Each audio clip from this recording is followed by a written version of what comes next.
Welcome to the second lecture of the second methods section of the Industrial Ecology Open Online course. This lecture is about data uncertainty and sensitivity analysis in MFA system models. We use the quantitative systems approach to get the scale right.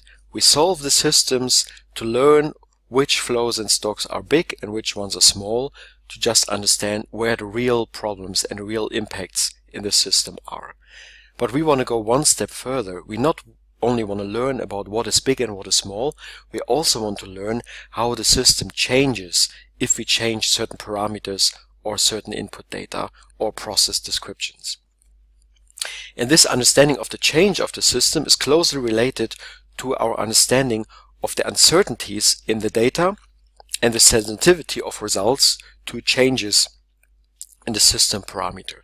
So this is the topic of this lecture, is about learning about the first order effects, the changes and the variation of my system descriptions under changing input data. We want to cover three broader topics. First, the sensitivity analysis, then learn about error propagation, which means when my input data are uncertain, I want to know how this uncertainty impacts my system results, and a quick input at the end on how to present numerical results and uncertainty ranges in system solutions. We start with a sensitivity analysis, which is a core component of demonstrating your system's understanding in material flow analysis. Sensitivity analysis is very simply the study of how the model output changes when you change the parameters. So let's say you have a model that has different parameters here. You can change each parameter at a time. You can change the efficiency of processes. You can change the total output, for example. And every time your indicators, your performance indicators will change either in the same direction as your parameter change or maybe the opposite sign. And here we can visualize which parameter changes have which impact of the model result. Here, for example, is GHG emissions reductions. The sensitivity analysis is something that I always ask students to do in my classes. It helps you to better understand your model because you understand how changes in parameters affect your results. And this means you can identify the critical parameters, those parameters whose changes actually impact the system outcomes, and the less critical parameters that you can change a lot and maybe it doesn't impact the system overall performance at all. You can also test for extreme cases. For example, when you have a drastic change in one of the parameters, like a massive increase in recycling rate or a loss or a drop in consumption, those can be tested, and this way of performing a sensitivity analysis helps you to build confidence in your model and in the result it produces. We have an example here taken from the glass bottle model from the last lecture, and the easiest way of making a sensitivity analysis is just changing one parameter at a time. For example, we can change the recycling rate alpha that was previously defined as the ratio of this flow over that flow, and alpha can change all the way, can go all the way from 0 to 1, and then with all other parameters given, we can calculate the remaining flow, the recycling flow, back into the system. Let's say this here, the boldface numbers are the original parameters. So in that case, alpha was 25%, which means that 0.33 units were recycled. And you can see as we change alpha, then also the F21 changes. And this problem is a divergent, so as the recycling rate approaches 1, then the whole turnover in the system would become infinite, so this is not possible, of course. And by showing such a plot, you can see how both a small change in a parameter and a big change actually impacts the overall result. In a small change, you can use a linear approximation, and if you have very substantial change, you actually have to recalculate the model solution.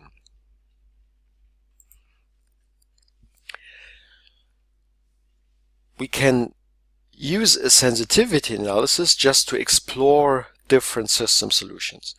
But we can also have more formal measure of quantifying the sensitivity of a model. And in material flow analysis, we use two different sensitivity measures. The first one is called the absolute sensitivity, and the other one is called the relative sensitivity.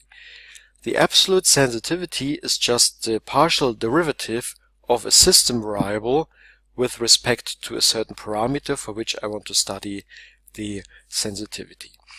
So this is a factor that gives you the local coupling that tells you how much the system variable changes if you have a small change in the parameter.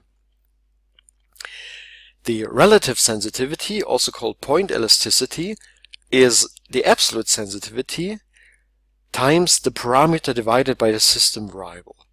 That equation can be rewritten. The relative sensitivity is the percent change of the system variables divided by the percent change of the parameter. If your relative sensitivity of a system variable with respect to a certain parameter is 3, for example, it would mean that if you change your parameter by 1%, your system variable would change by 3%. If it's 0.5, then a 1% parameter change will yield a 0.5 system variable change. And we have prepared an exercise in this chapter where you can apply the sensitivity method by yourself. The sensitivity can be understood as a linear approximation of my system variable f of x by a Taylor series. So locally, this curve that tells you how the system variable actually changes with the parameter that's plotted here can be approximated by a linear model that is just the straight line here with a slope that is identical to the partial derivative. So that is a way of simplifying your model dependencies. You can just say that locally the changes in my system variables are more or less the same as just the linear changes that I can calculate with the easy model displayed here.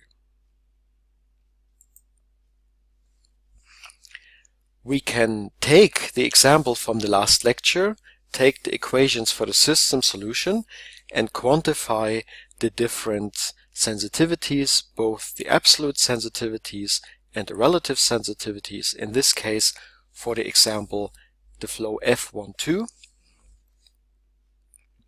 and a given A, which is the total consumption of 1, and a given alpha recycling rate of 1.5. So here you have the four sensitivities, the defining equations, the mathematical result, and the numerical result. And again, a summary. The absolute sensitivity can be interpreted as follows. If we say a parameter p changes by delta p, then we can say x changes by s of x times delta p, where s of x is the absolute sensitivity. This applies only to small changes in delta p, and this is nothing but the reformulation of the Taylor approximation that we just looked at. The relative sensitivity can be interpreted as follows. If the parameter changes by a certain percentage, then the system variable x will change by a certain percentage, which is given by s bar times delta of the parameter. The second section of this lecture deals with the error propagation. An error propagation is a method to quantify how errors in parameter propagate through your system and impact the system variables that you have calculated. To introduce this method, we want to be a bit broader, so we first want to talk about random variables in general, talk about different types of measurement errors, how to estimate the measurement errors, and then finally see what the methods are to propagate parameter errors to system variables. A random variable, it's a very basic concept in statistics, is a variable that doesn't have a fixed value, but a value that can vary due to chance. The random variables can take different values, each that with an associated probability. Maybe the most famous example is the random variable of the amounts of eyes of a dice when you throw dice. That can be any number between 1 and 6, and with a well-tuned dice, the probability of each value is 1/6. So the number of eyes that the dice shows to you is the random variable. There's two major groups of random variables. There's continuous one and discrete ones. Discrete random variables have distinct discrete values, and again the example would be the results of the dice thrown. That can be 1 or 2 or 3 and so on, but it cannot be 1.5 or pi or anything else. A continuous random variables can take all real numbers in a certain interval. That can be the voltage measured with a voltage meter, for example, or it can be the content of gold in a sample of mobile phones. That can basically take any numbers between 0% and 100%. An important characteristic of random variables is the probability distribution. The probability distribution is a table of values that shows you the probabilities of outcomes for certain values. The example here is this triangular shaped distribution, which is the probability distribution of the eye count of throwing 2 dice at the same time. When you throw 2 dice, your result will be at least 2 if both show 1, and maximum 12 if both show 6. And what you can do is you can try to analyze how many combinations you have when throwing 2 dice, what can happen, and you will realize that there is only one combination for 2, which is 1 plus 1, and one for 12, 6 plus 6, but there's many more combinations for 7. There's, for example, 1 plus 6, 2 plus 5, and so on.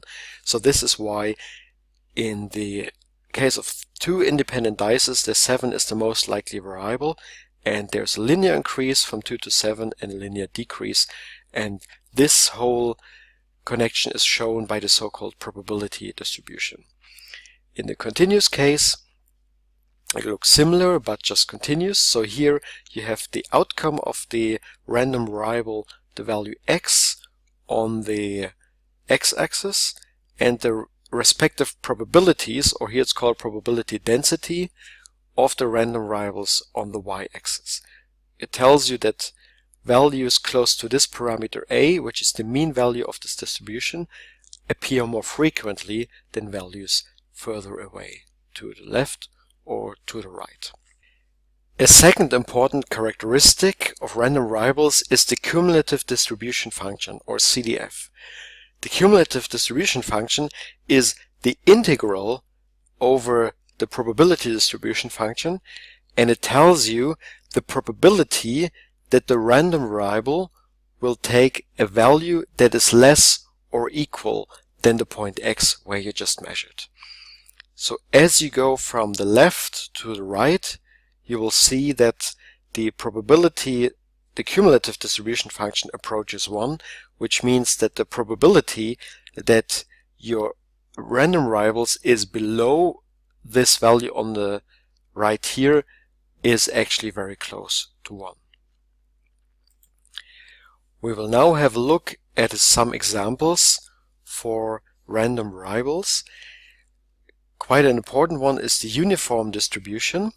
Uniform distribution says that the random variable cannot be smaller than a and not larger than b, and the values between a and b are uniformly distributed, means that all of them have the same probability of appearing. And the cumulative distribution function of this random variable is the slope here, and afterwards it's 1, meaning that the probability that your random variables is smaller than b is 100%. Uniform distributions are quite common in material flow analysis, for example when we know that a certain parameter cannot be smaller than one value. For example, a percentage cannot be smaller than 0% and it cannot be larger than 100%, but we have no idea what exactly happens in between, so we could assume that there's a uniform distribution between 0% and 100%. That would be a case of maximum ignorance. The normal distribution, quite familiar too, is another important example that we often apply. So this is the typical bell-shaped curve that tells you that the values are more likely to appear around the center value and less likely next to it, and very, very unlikely far next to the center value. Important, the normal distribution can also be generated in Excel. That is quite handy when it comes to analyzing problems or doing simulations by yourself. The confidence interval is another important characteristic of random variables.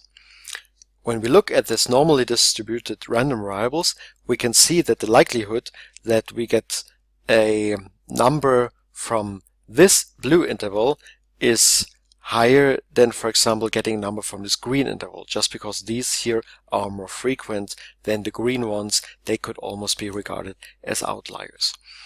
What we can do now is we can take this frequency and flip the argumentation. We can say, if we have a measurement value that we know is normally distributed, we can assign a certain confidence to this measurement value and the interval we have, that the true value of the variable is in that interval.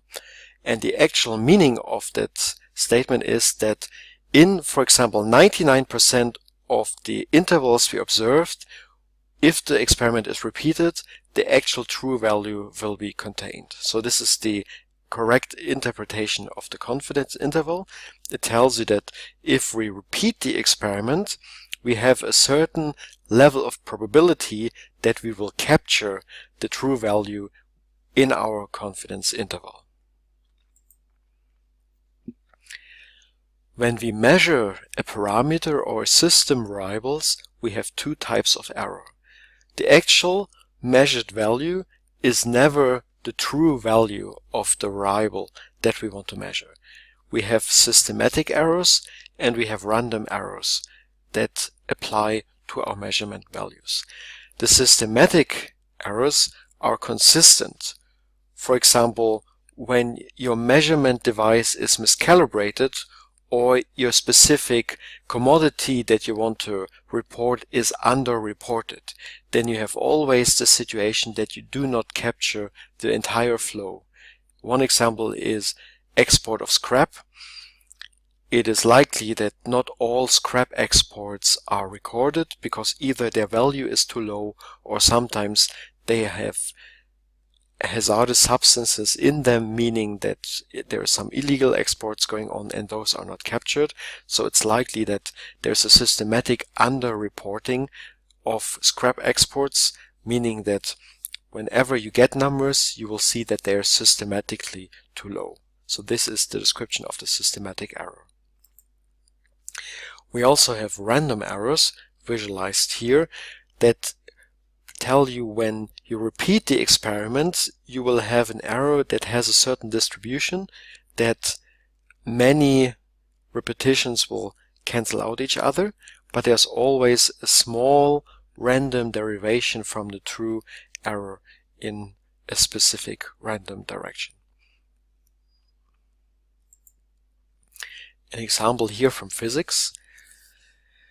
The speed of light measurements were started in the 19th century with already quite high precision at the time. So you could see people were very certain that the speed of light would be around 300,000 kilometers per second with a certain measurement interval. And those mean values persisted for some time, and then at some point after 1900 probably a different measurement method was applied, and then the actual mean value changed and also the error bar changed. So obviously from this measurement type to the other one, it was discovered that the older ones had a systematic error in them, and so the measurements could be then corrected and with a new method be refined. We can apply the principles of systematic and random errors to define two very important statistical terms that we need to characterize our results. And these terms are accuracy and precision. What we can say is, when the systematic error is low, we have a very accurate result. The result that we have is very close to the true value because our systematic error is low. If our random error is low, we can report our results with very many digits, meaning that our result is very precise. So in the lower right corner here we have a result that is both accurate because the mean value fits the true value, and it's precise because we can report it with very high certainty and a low error bar. This would be a result that is very precise because we can report many digits, the random error is low, but it's not very accurate because there's a systematic derivation. So having these two concepts, accuracy and precision, clearly defined and applying them in a context of reporting data is quite crucial in error analysis. Socioeconomic data are usually not measured but derived from statistical sources, and we then have the challenge of defining errors or estimating errors for these measurement or statistical values. We have government statistics, industry statistics, and sometimes even estimates from experts that are not measured at all but just more or less estimated or derived. And the important message here is, when we want to assess the measurement errors for socioeconomic data, is that we need to know the context of the measurement. A good example is if data are derived from a mandatory scheme. For example, cars need to be registered in most of the countries, and so does hazardous waste. So we can assume that the numbers of cars in our statistics is rather accurate just because all cars have to be reported anyway. If there's incentives for over-reporting or under-reporting, we had already the example of scrap export. This is a hint for systematic errors that we can factor in. So from these context assessments, I can get a feeling for how big the uncertainties and what type of error I have for my different socioeconomic data. In a formal approach, I can now start to quantify how my errors propagate from parameters to system variables. We will do that, and first we will learn about the analytical approach to error propagation. The analytical approach assumes that we have already solved our system. So we have our parameter x that is a function of different parameters p, q, r, and so on. And now we have a change in each of these parameters, which is a result of an error. So let's say p is 100 kilotons, but actually the error of p is 10 kilotons. So we could also say that p is maybe 110 kilotons. So we can then calculate the delta x by inserting all these possible changes. So we can have the system variables calculated from 110 kilotons and all the other parameters changed, minus the system variables calculated from 100 kilotons and other system variables at their base values. And if those changes are small, so the ratio of delta p to p is much smaller than 1, like less than 10%, we can again apply a Taylor series expansion to delta x and get the small change of delta x, which we often colloquially call the dx, which is the partial derivatives of my system variables by the different parameters multiplied by the changes in those parameters. So mathematically what we have here is the total differential of x with respect to the different model parameters, and we now interpret this total differential as a maximum change of x that is possible if all the parameters changed by a certain amount, delta p, delta q, and so on, and then scaled with the respective sensitivity. This is the absolute sensitivity, or also which is at the same time the partial derivative, and then all the different contributions are summed up. Very importantly, to quantify the maximum error, we have to assume that all changes point into the same direction, which is why we have the absolute operations here. So even though in practice some changes often cancel out each other, one parameter is randomly smaller, the other one randomly higher, this here is the worst case where we assume we have changes in all parameters and they all point in the same direction, and then we get the maximum possible error. And this formulation here is then the analytical way, one analytical way of propagating your parameter changes to the main system variable. We want to quickly have a look at two examples for error propagation. The first one is a mass balance equation, which is an addition and subtraction of flows. So here our output is x, and x is just a plus b, in which case we can quantify the delta x from the largest possible error as dx over dA times delta A plus dx over dB times delta B. Both derivatives are 1. And the result is delta A plus delta B. Meaning in this case the absolute errors just add up. So this is the worst case, that you have an error here. A is bigger than we measured, B is bigger than we measured, so X is also bigger than we measured, and the change here is the sum of delta A and delta B. Interestingly, in the subtraction case, so where X is now the difference A minus B, we get the same result, because in the worst case A is bigger than we actually measured and B is smaller than we actually measured, so the change in X is again the change in A plus the change in B, so all the different errors, they just add up.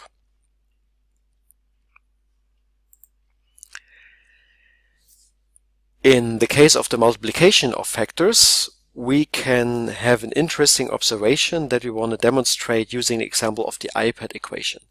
The IEPAD equation links the impact, for example, the total CO2 emissions, to population, affluence, and technology. There's a link to the Wikipedia article here. Please have a look if you're not familiar with this equation. We can use the formalism again, so we say our delta I max is the sum of the partial derivatives times the delta changes and so on. And in the particular cases where all factors are, where there's an equation with only factors, I can easily calculate the relative maximal change, so the delta I maximum divided by I, and this calculation is shown here, is calculated as delta P over P plus delta A over A plus delta T over T. And this means if my parameters P, A, and T change by a certain percentage, the overall impact I changes by the sum of these percentages. For example, if my relative errors are 2, 4, and 5% for P, A, and T respectively, the resulting delta I over I is approximately 11%, so just the change of percentages. All the different parameters change. In the worst case, they change in the same direction, and this means in this case I can just add the percentage change and I get the change of the overall result.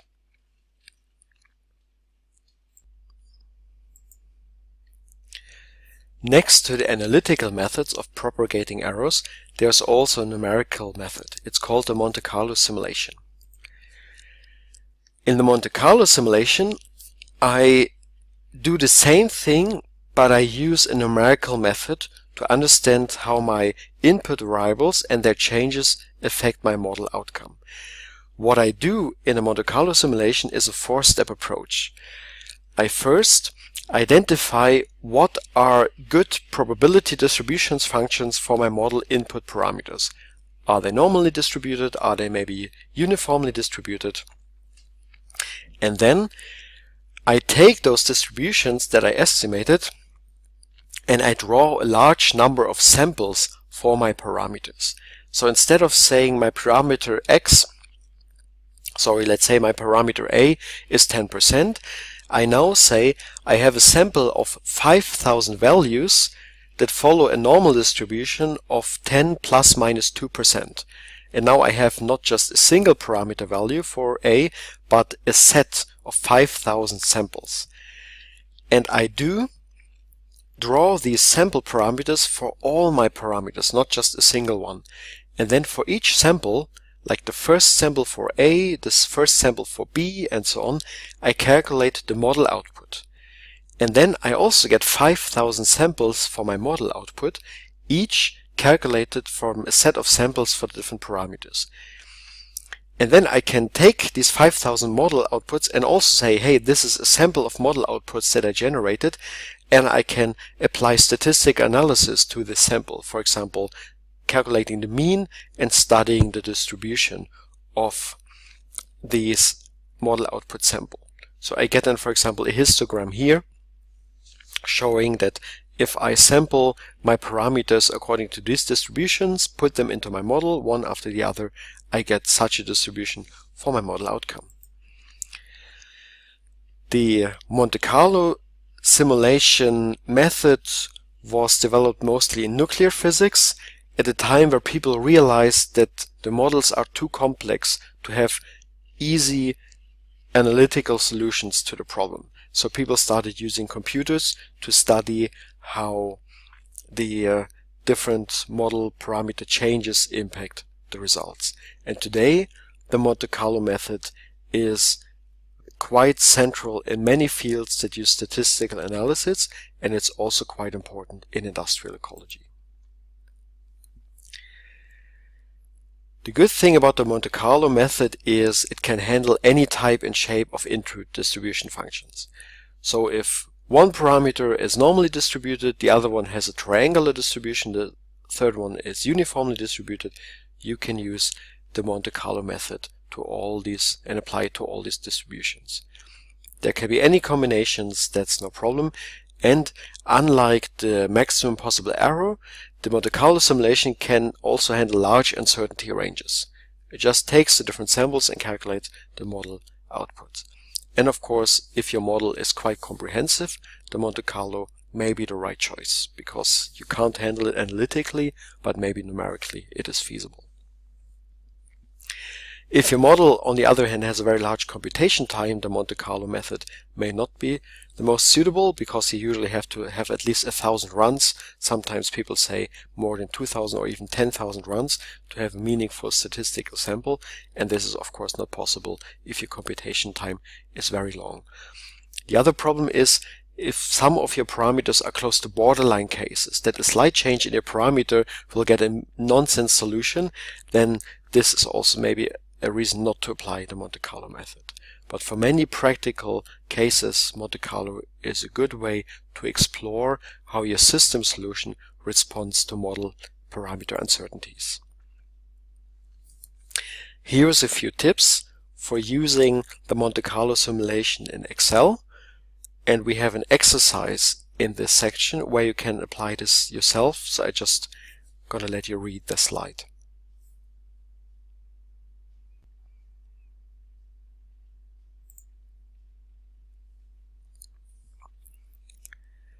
The question is also, what are useful distribution types for your model parameters? And there some experience is needed, and it's also good just try out different parameters.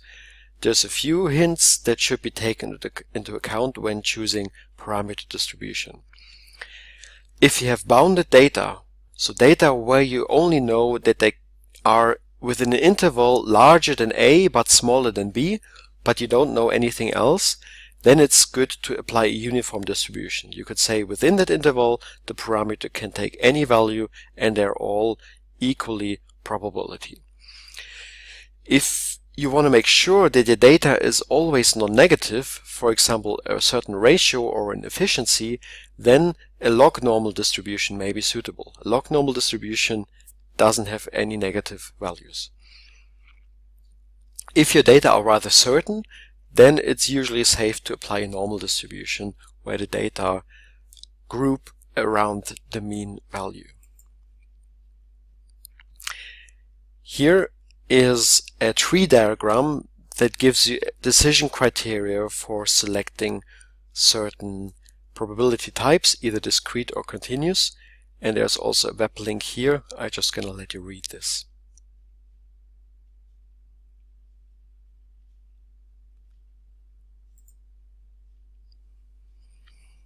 We already had the example of the log normal distributions that doesn't assume any negative values.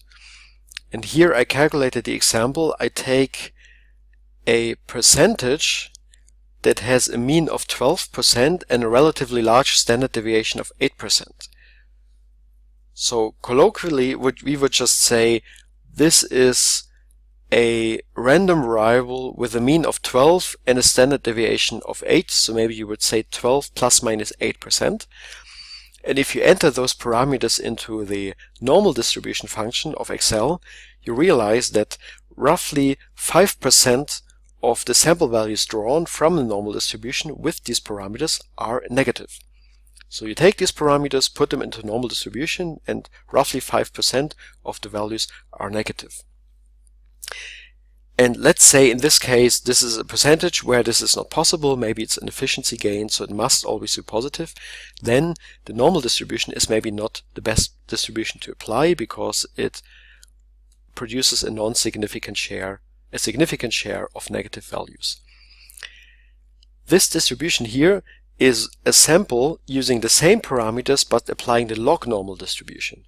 It also has the mean 12 and the standard deviation of 8, but it has no negative values, and to compensate for the absence of negative values, it has a longer tail to the right side, which sometimes is acceptable and sometimes not.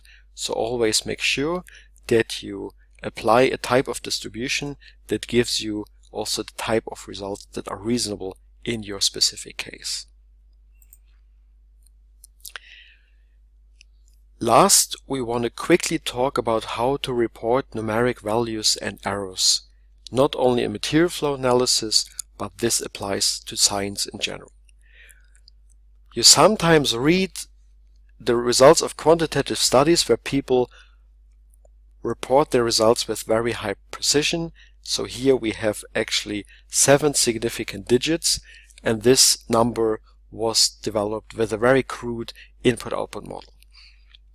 And it's kind of obvious that it's probably not possible to derive the average car copper content with a 10 milligram precision using aggregate economic data. So the question is then, how can we properly report numeric data? And for that, we have 2 cases. First is the way we do the notation. So we have just plain numbers, that's with a comma or dot separated values. And the second one is the use of scientific notation with the exponent of 10.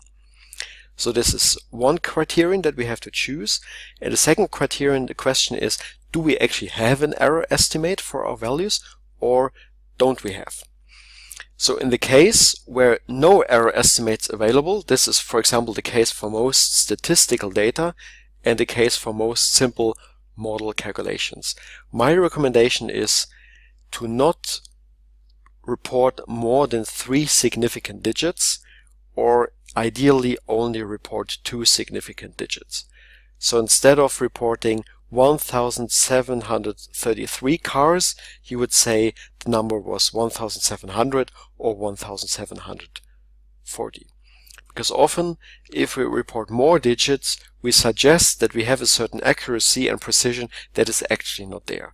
And just because Excel produces 10 digits or more behind a comma, it doesn't actually mean that you know exactly so many digits in precision in reality, because your parameter changes are often quite significant. So my recommendation here is 2 or 3 digits, and this is how it looks like in plain number notation, and this is here how 2 or 3 digits look in scientific notation.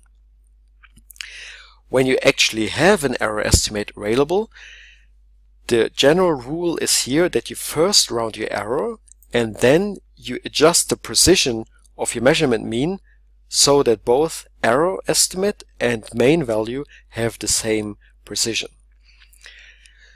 and there's general rules for rounding error, and the first one is error estimates are always rounded up. So if your error is 0.28, you round it up to 0.3. If it's 0.22, you don't round it down, because then you risk that you're underreporting the error. You also would round it up to 0.30. That is quite important. The second rule is that if your first significant digit of the error is 1 or 2, then you round to 2 digits precision. If it's 3 or higher, you round to 1 digit. And this is to make the rounding of the error not too gross. So if your error is 12, you can leave it as 12. If it's 33, you round it to 40. You round the error, and then you adjust the precision of the mean value so that both fit. And again, here are examples for how this looks like in plain number notation, where you can see the precision of error and mean value are the same. And this is how it looks like in scientific notation.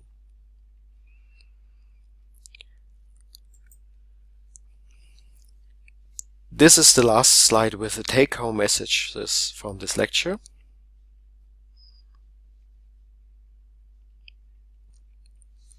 My main recommendation is here to know about the basics of statistics, of error propagation, and of how to report errors in material flow analysis and industrial ecology studies, and to make an effort to document and understand the nature of uncertainty both in the parameters and the model results.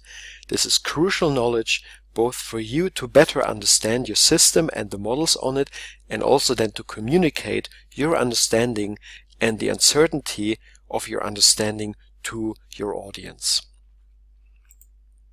Again, a hint to the STAND software for MFA that has quite comprehensive capabilities to both record uncertainty and also then display it in the system and use it for further calculation. So this is quite a helpful tool, not just to record MFA data, but also record the uncertainties and then deal with it later on, for example, do error propagation. With this remark, I want to close this lecture.